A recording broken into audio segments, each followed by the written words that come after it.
Sancho follows me to the bathroom. At the mention of our Basque deputy, Santiago Cesar Vitoria, Vic smiled. He's taking his orders very seriously. I started to lift the cup to my lips, then stopped. Whose orders? I am not at liberty to say at this time. My daughter. Pretty much. I sipped my coffee, a slight huff building. If she's so worried about me, why doesn't she come up here and see about me for herself? Because she has a life and a career in Cheyenne? She studied the side of my face. She's been through a lot, Walt. I nodded. Yep. What, you're lonely? I can get Sancho to go in the bathroom with you. Thanks, but no thanks. I took a deep breath, feeling the stitch in my side. I know she's been through a lot, and I just think we need to talk about it. So call her. I hate phones. Go to Cheyenne. I'm not particularly fond of Cheyenne either. Besides, after the amount of time I've been gone from the county, I think I need to be around here. I turned to look at her just as the two men approached. Well? Don Butler, who had been the county brand inspector for years, gave me an unsettled look. Difficult to say on a 3-day-old kill. Could be a wolf. We all turned to look at Chuck Coon. Well, it could be. Vic made a face. I thought you rabbit rangers say there aren't any wolves in the Bighorns.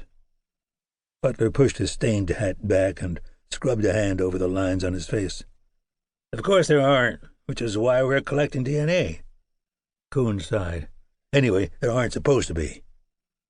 Are you saying the wolves aren't cooperating? Like any other adolescent, they have a tendency to wander. Butler glanced back at the remains.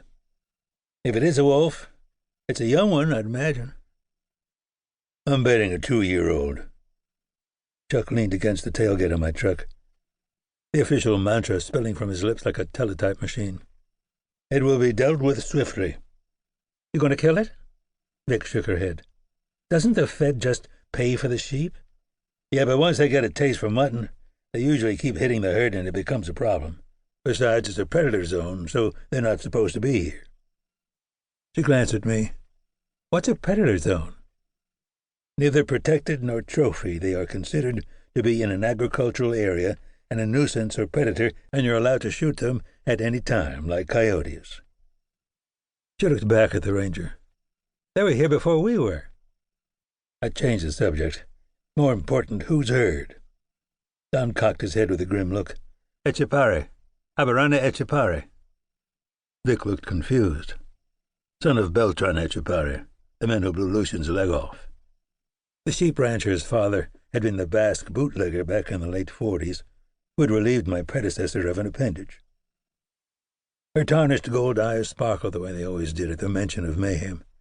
Oh, shit, this is getting interesting. I looked past the two men at the 100 or so sheep grazing a good 50 yards away. So I don't suppose the old man is up here? Not that we've seen. How about the herder? Haven't seen him either. Well, who called in the sheep? Coon thumped his chest. I did. Now, first you need to find the herder and talk with him. Then we can go have a little chat with Aberrana and hope we don't get shot. I watched as Coon, in search of a needle, looked behind him at the expanse of Haystack Mountains. I turned and looked at Butler. Any idea what Etchepare's permits for grazing are? Disgruntled, Don started off toward his truck. Got him on my computer. I threw out the rest of my coffee and, slowly sliding off the tailgate, limped after him with Vic and Chuck in tow. Coon pulled up beside me.